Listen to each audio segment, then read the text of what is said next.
한 가정에 아기가 태어나면 부모가 제일 먼저 아기를 이렇게 바라볼 때에 무엇을 봅니까? 아기를 이렇게 안고서 아기를 바라볼 때 무슨 생각을 하죠? 아기를 보면서 아마 다들 유심히 아이를 살필 때 누구를 닮았나를 봅니다. 열이면 열 다 그래요. 눈이 누구를 닮고, 코가 나를 닮고, 입이 나를 닮았다, 손가락이 나를 닮았다. 할머니가 오고 할아버지가 와도 똑같아요. 친척들이 와도 지인들이 와도 아기를 바라보면서 하는 말이 10중 8구 아빠를 닮았네, 뭐 엄마를 빼닮았다, 이런 얘기들을 합니다. 자, 그런데 부모가 참 재밌어요. 아기에게서 자기를 닮은 것을 발견하는 것이 참 그렇게 좋습니다. 눈이 닮거나 코가 닮으면 그렇게 기분이 좋아요. 심지어 발가락이 닮아도 좋습니다. 이건 제 얘기인데요. 우리 둘째 딸이 태어났을 때 둘째 딸을 봤는데 발가락이 닮은 거예요, 저를. 그게 얼마나 좋던지. 왜 좋을까요? 발가락이 닮았는데 왜 좋습니까? 내 사랑하는 자녀이기 때문에 좋은 거죠. 그런데 반대의 경우도 있습니다. 아이가 말썽을 부리고 말을 그렇게 안 들어요. 사고를 치고 부모의 속을 확 뒤집어 놓습니다. 그럴 때 그런 아이를 바라보면서 뭐라고 얘기해요? 아니, 저 아이는 도대체 누구를 닮았을까? 방금 전까지만 해도 자기를 닮았다고 그렇게 좋아하더니 이 말썽 부리는 아이를 바라보면서 쟤는 도대체 누구를 닮았냐? 저런 애들은 우리 집안에 없는데, 저런 사람은 우리 집안에 없는데 도대체 누구를 닮았냐고. 재밌는 말 아닙니까? 잘할 때는 서로 자기를 닮았대요. 잘할 때는. 역시 나를 닮아서 뭐든지 잘한다, 이렇게 이야기하면서 못할 때는 나를 닮지 않았다, 이렇게 이야기하는 것. 저는 이걸 생각하면서 우리의 신앙을 한번 생각해 보는 거예요. 자, 지난주 말씀에 우리는 예수 그리스도를 믿음으로 종이 아니라 하나님의 자녀가 되었다는 말씀을 나누었습니다. 자, 우리는 하나님의 자녀가 되었습니다. 그렇다면 하나님의 자녀된 우리에게 하나님께서 가장 원하시는 것이 무엇일까? 자녀인 우리를 바라보시는 하나님이 가장 기뻐하시는 것은 무엇일까? 여러분, 자녀가 자기를 닮은 것이 기쁨이듯이 하나님 아버지도 마찬가지 아니겠습니까? 자녀인 우리가 하나님 아버지를 닮아갈 때 그것이 하나님에겐 가장 큰 기쁨인 줄로 믿습니다. 여러분, 자녀에게 부모의 모습이 나타나는 것은 자연스러운 거예요. 마찬가지로 우리가 하나님의 자녀라면 아버지 되시는 하나님의 모습이 우리에게도 자연스럽게 나타나야 합니다. 그런데 우리가 입으로는 나는 하나님의 자녀요, 하나님은 우리 아버지십니다라고 말하면서도 우리의 삶에 아버지의 모습이 전혀 나타나지 않는다면 어떻습니까? 날마다 죄만 짓고 말하는 게 죄고 생각하는 것이 죄이고 늘 하나님의 마음을 아프게 하는 삶을 살아간다면 그런 우리를 바라보시는 하나님 무슨 마음이 드실까요? 쟤는 도대체 누굴 닮은 거야? 라는 생각을 하시지 않을까요? 오늘 이 질문을 한번 우리 자신에게 던져보았으면 좋겠습니다. 너는 도대체 누구를 닮은 자녀냐? 나는 하나님의 자녀라고 말하는데 과연 나에게서 하나님의 자녀다운 모습이 나타나는가? 나는 하나님을 닮은 자녀인가? 여러분, 사실 이것은 우리가 애써 만들려고 해서 되는 게 아닙니다. 원래 사실은 우리가 이 땅에 존재할 때에 하나님께서 우리를 하나님의 자녀 되게 만드셨어요. 하나님을 닮도록 지으셨습니다. 자, 우리 한번 창세기 1장 27절을 같이 한번 읽어볼까요? 시작. 하나님이 자기 형상 곧 하나님의 형상대로 사람을 창조하시되 남자와 여자를 창조하시고. 인간은 원래 처음부터 하나님을 닮도록 지음을 받은 존재라는 말입니다. 내가 닮아가려고 하는 게 아니라 이미 우리는 하나님의 닮은 존재로 지어진 거예요. 그런데 죄가 들어오면서 우리 안에 죄가 들어오면서 하나님이 우리 안에 심어주신 하나님의 형상이 훼손되었습니다. 그래서 예수님께서 이 땅에 오신 거예요. 우리 안에 훼손된 일그러진 하나님의 형상을 다시 회복시켜 주시기 위해서 예수님께서 이 땅에 오셨고, 그분이 우리를 위해서 십자가에 달려 죽으심으로 우리의 죄의 문제를 해결해 주셨습니다. 그러므로 인해서 우리 안에 성령께서 내주하심으로 그 성령께서 역사하시면서 죄로 훼손된 우리 안에 있는 하나님의 형상이 회복되기 시작하는 거예요. 그래서 오늘 바울이 19절에서 이렇게 말합니다. 나의 자녀들아 너희 속에 그리스도의 형상을 이루기까지 다시 너희를 위하여 해산하는 수고를 하노니. 자, 여기서 말하는 바울이 말하는 그리스도의 형상이 이루어지기까지라고 하는 그 말. 그리스도의 형상이 이루어진다는 것이 무엇입니까? 여러분, 그것은 하나님의 자녀인 우리 안에 예수 그리스도를 닮아가는 모습이 나타난다는 것입니다. 그게 그리스도의 형상이죠. 그래서 우리에게 하나님을 닮은 모습들이 있어야 합니다. 자, 우리 한번 옆에 계신 분들을 한번 바라보십시오. 누구를 닮았습니까? 그 엄마? 그 사람 아버지? 예. 하나님의 형상이 나타나셔야 돼요. 그렇다면 여러분, 우리 안에 그리스도의 형상은 어떻게 이루어질 수 있을까? 우리의 모습을 통해 그리스도의 모습은 어떻게 나타날 수 있을까? 오늘 말씀을 통해 세 가지를 살펴보도록 하겠습니다. 첫 번째는 우리의 약함을 통해서도 그리스도의 형상을 나타내신다는 것이죠. 자, 우리 한번 13절을 같이 한번 읽어보도록 하겠습니다. 시작. 내가 처음에 육체의 약함으로 말미암아 너희에게 복음을 전한 것을 너희가 아는 바라. 자, 바울이 자신이 처음에 갈라디아 지역에 가서 갈라디아 성도들에게, 그 지역의 사람들에게 복음을 전했던 그 일을 회상하면서 어쩌면 좀 의미 있는 말을 하고 있어요. 내가 처음에 육체의 약함으로 말미암아 복음을 너희에게 전했다라고 말합니다. 자, 우리가 바울이라고 하는 사람을 알고 있는데, 바울이라고 하는 사람을 생각할 때에 되게 바울의 어떤 이미지, 그러면 강한 이미지가 떠오릅니다. 바울은 강한 사람, 강인한 사람. 왜냐하면 바울은 복음을 위해서라면 무엇이든지 하는 사람이었잖아요. 어디든지 갔습니다. 불 속에라도 들어가는 사람. 매를 맞아도 복음을 전했지요. 감옥에 갇혀도 바울은 찬송을 드렸던 사람입니다. 수많은 고통과 괴로움 속에 처해도, 죽음의 위협을 당해도 그는 복음의 줄을 놓지 않고 그 복음을 당당하게 전했던 사람이죠. 그래서 우리가 생각할 때, 이 바울이라고 하는 사람은 겁이 없는 사람, 두려움을 모르는 사람, 정말 결코 꺾이지 않는 사람이라고 생각했습니다. 그런데 오늘 바울이 자신에 대해서 이야기하기를 자기를 약한 사람이라고 이야기하고 있어요. 바울에게도 약함이 있었다는 것입니다. 그것도 육체의 약함이었죠. 육체의 약함, 그러면 아마 그에게 어떤 질병이 있지 않았는가라고 생각하는데, 정확히 그 질병이 무엇인지를 말하지 않습니다.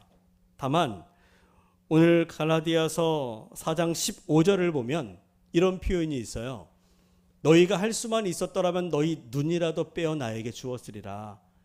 이게 이제 바울을 몹시 사랑하는, 아끼는 갈라디아 성도들의 마음을 표현하는 것이기도 하지만, 한편으로는 눈이라도 빼어 주었으리라라고 하는 말을 통해서 바울이 어떤 눈의 질환이 있지 않았었나라고 생각하는 사람도 있어요. 그러나 중요한 건 여러분, 바울이 어떤 병에 걸렸다라고 하는 게 중요한 게 아닙니다. 중요한 건 바울도 결국 우리와 똑같은 사람이었다. 약한 사람이었다. 연약한 사람이었다는 거죠. 여러분, 우리는 흔히 예수님을 닮아가려면 주를 위해서 일하고 또 하나님의 사람으로서, 믿음의 사람으로 살아가고자 한다면 무엇보다 강해야 된다고 생각해요. 강함이 있어야 된다. 믿음도 강해야 되고, 건강해야 되고, 남다른 능력이 있어야 되고, 형편도 좋아야 되고, 문제가 없어야 된다. 그래야 하나님께 더 크게 쓰임받을 수 있다라고 생각합니다. 그러나 여러분, 그것은 어디까지나 연약한 우리의 생각인 거예요. 우리 생각. 여러분, 하나님은 우리의 강함만 사용하시는 분이 아니십니다. 하나님은 우리의 약함도 사용하세요. 때로 하나님은 우리의 강함보다, 우리가 잘하는 것보다 오히려 약함을 통해서 더 크고 위대한 일들을 행하시기도 합니다. 바울이 이렇게 말합니다.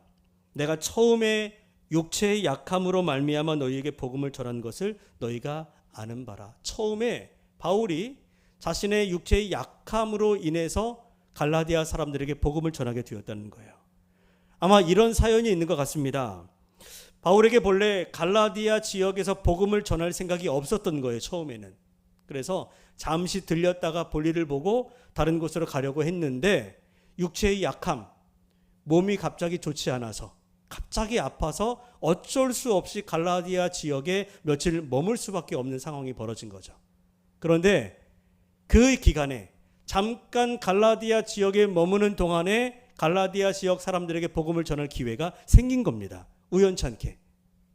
그리고 그들에게 복음을 전했을 때 그들이 복음을 받아들이게 되고 그 결과 복음의 열매로 교회가 세워지게 된 거죠. 어떻게 보면 우연히 일어나게 된 일, 의도치 않았지만 자신의 약함 때문에, 그 병 때문에 복음이 전해지게 되고 교회가 세워지게 되었다. 여러분, 바울에게 있어서 그가 가지고 있는 육체의 약함은 불편이에요. 불편. 아픔입니다. 장애물이죠. 하지만 하나님은 그 약함을 복음의 길로 사용하셨어요. 그 바울의 연약함을 들어서 복음의 도구로 사용하셨습니다.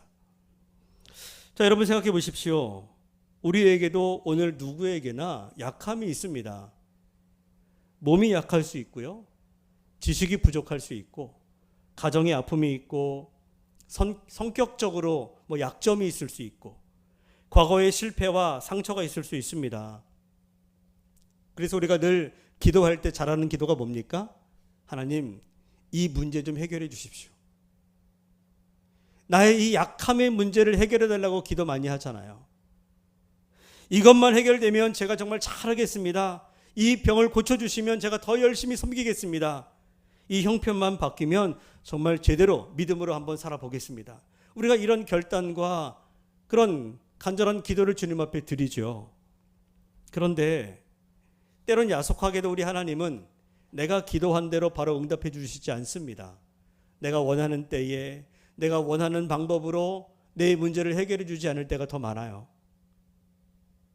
그러나 때로는 우리의 그 약함을 당장에 없애주기보다 때로 오히려 그 약함 가운데에서 우리를 하나님의 사람으로 빚어 가십니다. 그러면서 우리를 복음의 통로로 사용하시는 거죠. 그러므로 여러분, 오늘 나에게 있는 우리의 약함이 언제나 믿음의 길에 장애물이 되는 것만은 아닙니다. 그것이 하나님의 손에 들려지면 그 약함도 우리를 예수님을 닮게 만드는 도구가 될 수 있습니다. 여러분, 하나님은 우리의 강함만 보시는 분이 아니십니다. 우리 약함도 사용하십니다. 그래서 오히려 그 약함 중에 내게 있는 연약함과 나의 부족함과 나의 문제 속에서도 그럼에도 내 믿음을 지키고 사랑을 선택하고 순종하는 모습을 통해서 우리 하나님이 우리를 보시며 이렇게 말씀하십니다. 저는 이런 말씀을 우리가 좀 자주 들었으면 좋겠어요. 어떤 이야기일까요? 그래, 내가 점점 나를 닮아가는구나. 우리가 정말 힘들고 어려울 때 그럼에도 우리 믿음을 지키며 주님을 사랑하고 그 주님 사랑 가지고 세상을 품으면서 그렇게 순종하며 살아가는 우리를 보면서 그래, 너가 지금 나를 많이 닮아가고 있구나 라고 하시면서 주님을 닮은 우리의 모습을 통해 기뻐하신다는 거예요. 여러분들에게 그렇게 주님을 닮은 모습을 통해 주님을 기쁘시게 하는 그런 삶이 되시기를 주님의 이름으로 간절히 축원합니다. 두 번째는 바른 열심으로 그리스도의 형상을 이루어야 합니다. 자, 17절을 같이 한번 읽어보도록 하겠습니다. 17절 시작. 그들이 너희에게 대하여 열심내는 것은 좋은 뜻이 아니요 오직 너희를 이간시켜 너희로 그들에게 대하여 열심을 내게 하려 함이라.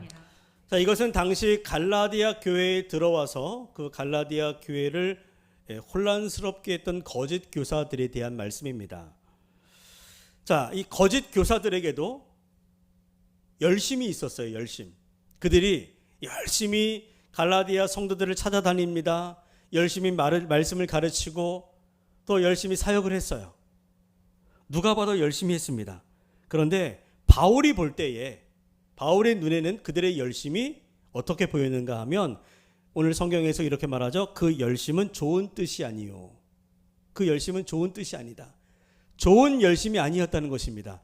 건전한 열심이 아니라는 거예요. 여러분, 이 말씀을 통해서 우리가 알아야 될 것은 열심이라고 해서 다 좋은 것은 아니다. 열심이 있다고 해서 언제나 바른 것은 아니라는 것입니다. 물론 여러분, 열정, 열심, 근면, 성실 이런 단어 얼마나 좋습니까? 저는 여러분들이 할 수만 있다면 저는 여러분들의 신앙에 열심히 있게 되기를 축복합니다. 열심히 있으셔야 돼요. 예배도 열심히 드리고, 아멘. 기도도 열심히 하시고, 말씀도 열심히 듣고 읽고, 전도도 열심히 하시기 바랍니다. 그런데 중요한 건 오늘 바울이 그 열심보다 더 중요한 게 있다는 거예요. 그 너희의 열심의 방향이 무엇을 향하는가? 열심의 이유, 열심의 목적, 목표가 중요하다는 것입니다. 자, 이 거짓 교사들이 갈라디아 교회에 와서는 열심을 내서 사역을 하는데 그들의 열심의 이유가 무엇이었을까요? 왜 열심을 냈습니까? 갈라디아 성도들을 잘 가르쳐서 그리스도께 더 가까이 가게 만들기 위해서일까요? 정말 좋은 믿음의 사람이 되어서 그리스도를 잘 섬기는 좋은 신앙인이 되게 하기 위해서 그들이 열심히 갈라디아 성도들을 섬겼습니까? 그렇지 않아요. 그들을 온전한 믿음의 사람으로 세우려는 것이 아니라 자기들을 따르게 하기 위해서, 자기들을 닮아 그렇게 신앙의 어떤 다른 외적인 요소들을 중요하게 여기면서 그렇게 믿음에서 멀어진 삶을 복음에서 멀어지게 만들기 위해서 열심을 냈던 거예요.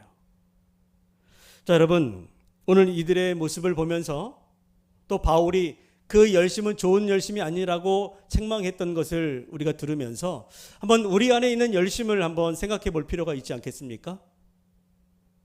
자, 다시 한번 축복합니다. 여러분들 안에 주님이 바라시고 원하시는 열심이 있기를 바랍니다. 그런데 그 열심의 이유가, 내 열심의 방향이 무엇인지를 우리가 분명히 알아야 된다는 거예요. 내가 교회를 열심히 섬기는 이유가 정말 예수님을 사랑해서입니까? 아니면 사람들에게 인정받고 싶어서입니까? 봉사와 사역을 열심히 하는 이유가 정말 이 주님의 몸된 교회를 아끼고 또 사랑하고 잘 섬기기 위해서입니까? 아니면 내가 중요한 사람이라고 하는 것을 인정받기 위해서입니까? 여러분, 기도를 열심히 하는 이유가 정말 하나님의 뜻이 무엇인지를 구하기 위해서입니까? 아니면 내가 원하는 일을 이루고자 내 마음의 소원을 하나님 앞에 관철시키기 위해서입니까? 여러분들 안에 좋은 일에 대한 열심, 바른 열심이 회복되기를 바랍니다. 자, 그렇다면 우리가 회복해야 될 그 바른 열심이 뭘까요? 바른 열심, 좋은 열심이라고 하는 것은 그 열심을 통해서, 그 열정을 가지고 행하는 일을 통해서 하나님이 먼저 영광 받으시고 그리고 우리 안에 그리스도의 형상이 이루어지게 하는 것입니다. 그러면 그 열심은 누가 봐도 좋은 열심이에요. 여러분, 우리는 예배를 드리면 드릴수록 더 겸손해져야 합니다. 이게 더 예배에 대한 좋은 열심인 거죠. 기도를 하면 할수록 더 온유해져야 되고, 말씀을 들으면 들을수록, 말씀을 알면 알수록 더 많은 사람들을 품을 수 있는 넓은 마음을 가질 수 있게 되어야 합니다. 그게 좋은 열심인 거예요. 왜냐하면 우리 신앙의 목표는 내가 커지는 것이 아니라 내 안에 그리스도께서 크게 나타나는 것이죠. 이게 우리 신앙의 목표가 되어야 합니다. 여러분, 세례 요한이 예수님을 보면서 뭐라고 말씀하셨죠? 그는 흥하여야 하겠고 나는 쇠하여야 하리라. 저 예수 그리스도는 크게 되어야 되고 나는 사라져야 된다, 이런 얘기입니다. 이것을 오늘 우리의 언어, 우리 신앙의 언어로 다시 말한다면 나는 점점 작아지고 예수님은 내 안에서 점점 커져야 된다, 이것입니다.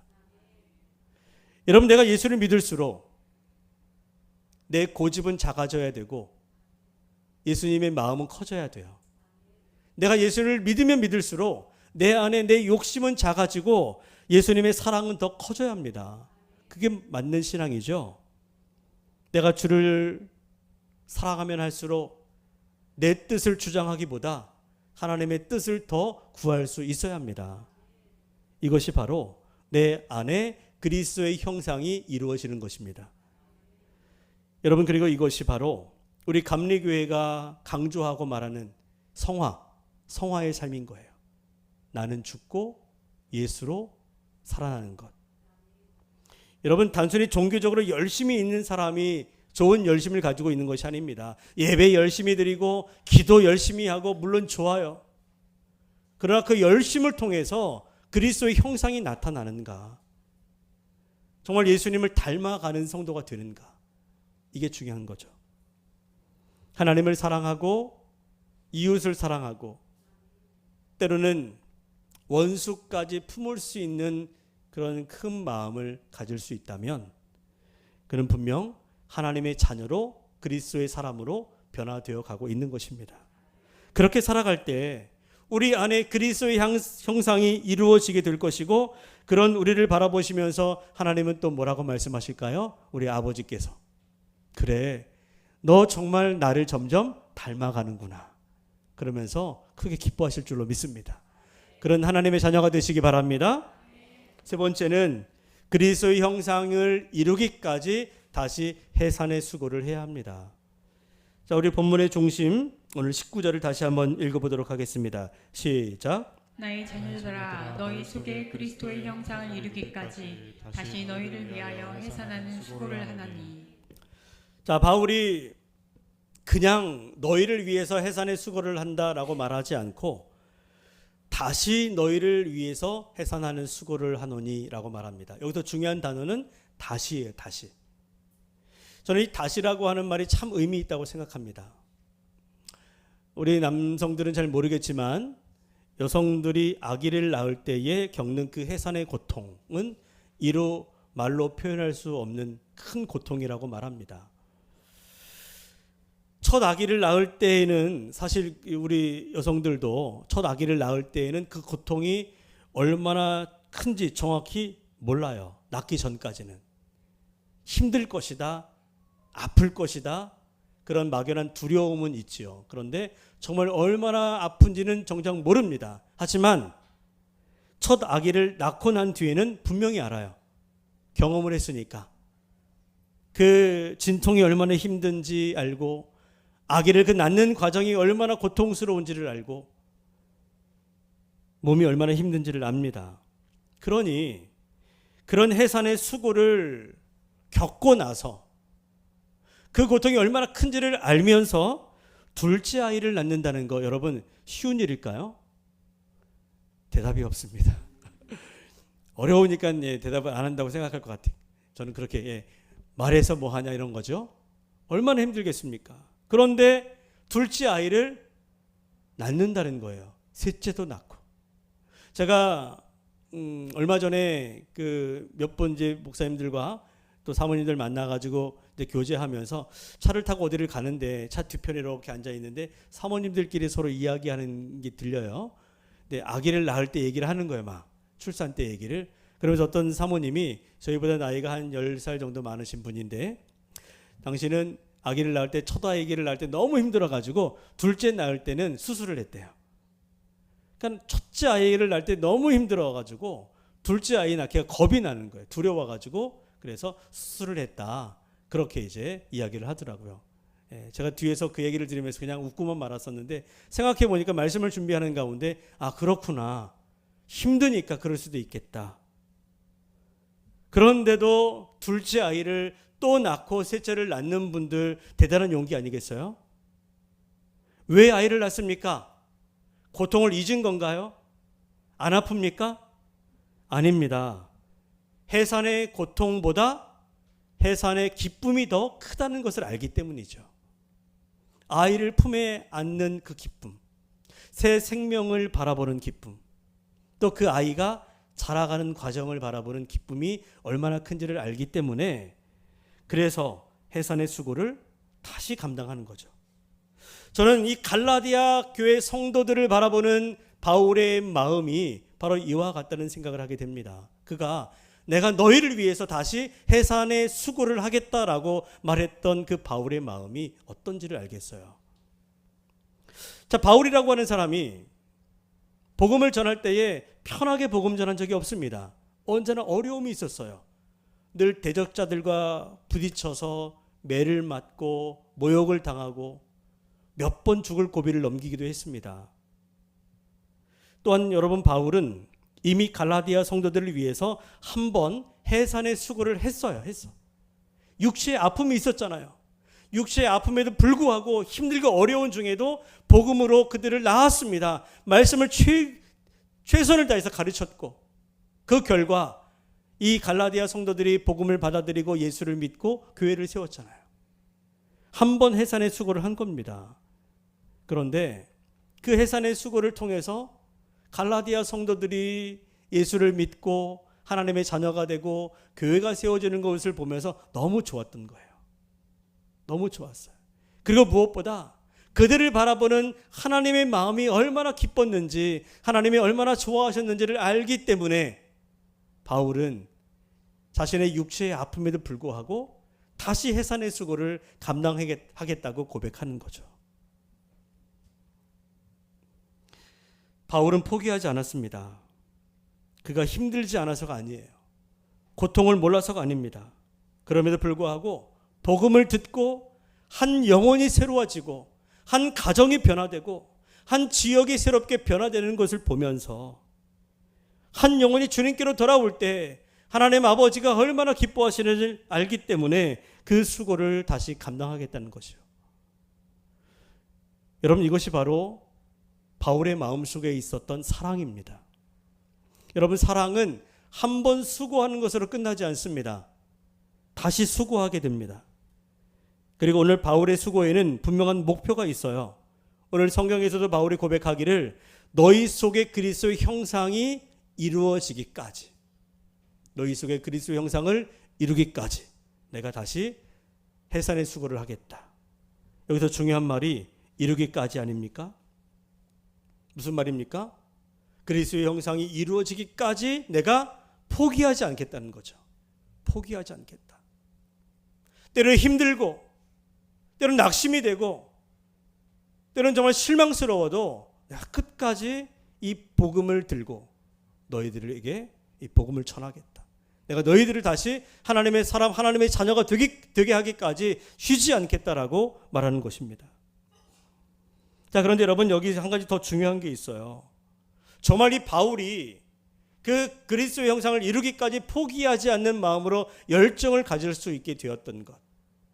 오늘 우리가 다시금 힘을 내어서 해산의 수고를 감당할 수 있게 하는 것. 여러분, 그 힘은 무엇일까? 우리가 다시 해산의 수고를 하려면 여러분들 안에 다시 처음 사랑이 회복되어야 합니다. 처음 사랑이에요. 처음 사랑. 그냥 사랑도 아니라 처음 사랑, 처음 마음이죠. 여러분, 사람이 지치면, 열심히 하다가도 사람이 지치면 제일 먼저 잃어버리는 것이 무엇입니까? 처음 마음이에요. 처음 마음. 처음 사랑. 처음에는 정말 감사해서 시작하고, 처음에는 기뻐서 열심히 합니다. 처음에는 사랑해서 일했습니다. 그런데 시간이 지나면서 그 수고가 반복되고, 때로는 사람들에게 상처를 받고, 기대했던 열매가 보이지 않고, 때로는 내가 애쓴 만큼 그만큼의 어떤 결과가 보이지 않을 때, 그럴 때 마음이 지치죠. 그러면서 어느 순간에 이런 생각이 듭니다. 내가 이제 할 만큼 했다. 내가 왜 계속 이것을 해야 될까? 이젠 그만두고 싶다. 이런 마음들이 문득문득 우리 안에 들어올 수 있어요. 그런데 여러분, 이런 생각이 들 때 우리에게 필요한 것이 바로 이 처음 사랑을 회복하는 것입니다. 내가 처음에 왜 이 일을 시작했는지를 기억하는 거예요. 그 처음 마음. 그 마음으로 돌아가야 합니다. 여러분, 자녀를 위해서 기도하다가 지쳤습니까? 내가 그렇게 기도했는데도 변화되지 않고, 말을 듣지 않고, 그런 자녀를 생각하면서 이제는 그만해야 되겠다 이런 생각이 들었나요? 그럴 때 우리가 처음 그 아이를 품에 안았던 마음을 한번 떠올려 보십시오. 그때 우리는 어떻게 했습니까? 하나님을 믿는 사람이었다면 하나님 이 아이 이 생명을 나에게 허락해 주시니 감사합니다. 내가 이 아이를 주님이 기뻐하는 자녀로 키우겠습니다. 여러분 그런 마음 갖지 않았나요? 그 감격, 그 감사, 그 기도 다시 우리 안에 회복해야 돼요. 여러분 교회를 열심히 섬기다가 지쳤습니까? 처음 직분을 맡았을 때를 기억하시기 바랍니다. 나같이 부족한 사람에게 이 귀한 직분을 맡겨주시니 얼마나 감사합니까?